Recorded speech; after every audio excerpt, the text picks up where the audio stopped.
سوال دوم همین که من در آلمانم در اروپا من در همینجا همین مدتی 3 ماه میشه به کار خوابم همین ویدیوهای مسلمانی تماشا میکنم.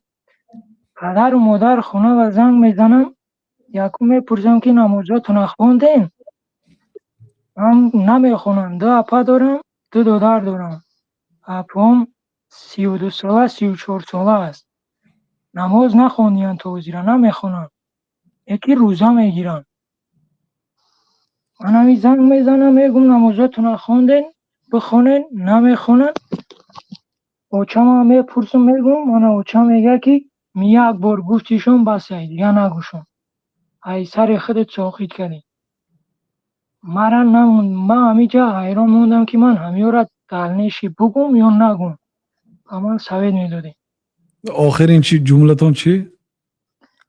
من وقتی که زنگ بزنم که خونه گپ زنم، یانش فهمیدم آخرین کلمتون گوید شد. من همینجا میگم که زنگ زنم امونو را که وقتی که خونه که بیام بپرسم امو را بپرسم که نماز خونده سین یا نه، بگم امیو را که نماز بخونین یا نه. بله الله تعالی مود که وأمر أهلك بالصلاة واصطبر عليها لا نسألك رزقا نحن نرزقك والعاقبة للتقوى. اهل و عائلات رو به نماز دعوت کن، امر کن، وأمر فرمان ده، نماز خوان گو، واصطبر علیها و در همین کار صبر کن.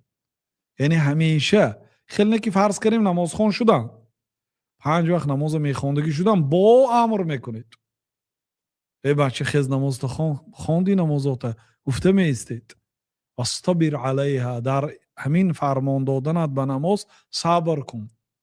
لا نسألك رزقا ما از تو رزق نمیپرسیم نحن نرزقك ما تو را رزق میدیم گفت الله تعالی. بنابراین یکی از سببهای وسیع شدن رزق اهل و عائله رو به نماز دعوت کردن، به نماز امر کردن. خیز زنک نماز خون، خیز بچم نماز خون گفته وقتی که میگوید این یکی از سببهای وسیع شدن رزق شما هست. چون که الله تعالی گفت که لا نسألك رزقا ما از تو رزق نمیپرسیم بلکه ما تو رو رزق میدیم. بعد نماز بدون علاقه الله تعالی گپ نمیزند. یعنی نماز به علاقه به رزق علاقه مندی دارد، خاصتا امر کردن اهل و عائله به نماز. واصطبر علیها و در همین راه صبر کن گفت. چون که صبر کن بیهوده نگفت.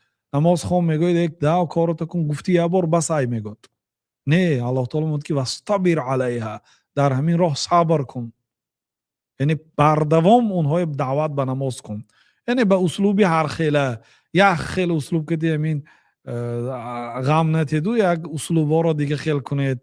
به اسلوبی ترهیب ترغیب گاه ها شروع کردن شما میدید، گاه ها ترغیب میکنه، گاه ها میترسانید از عاقبت بینمازی. خیلی مقدمه که انشاءالله روزه داشتیم انشاءالله امید میکنیم که نماز هم میخونن، دعای هم میکنید. چون که نماز مزنین است. الله تعالی میگه که و انها لکبیره الا علی الخاشعین و این نماز مزنین هست مگر به آنهایی که از الله تعالی میترسند.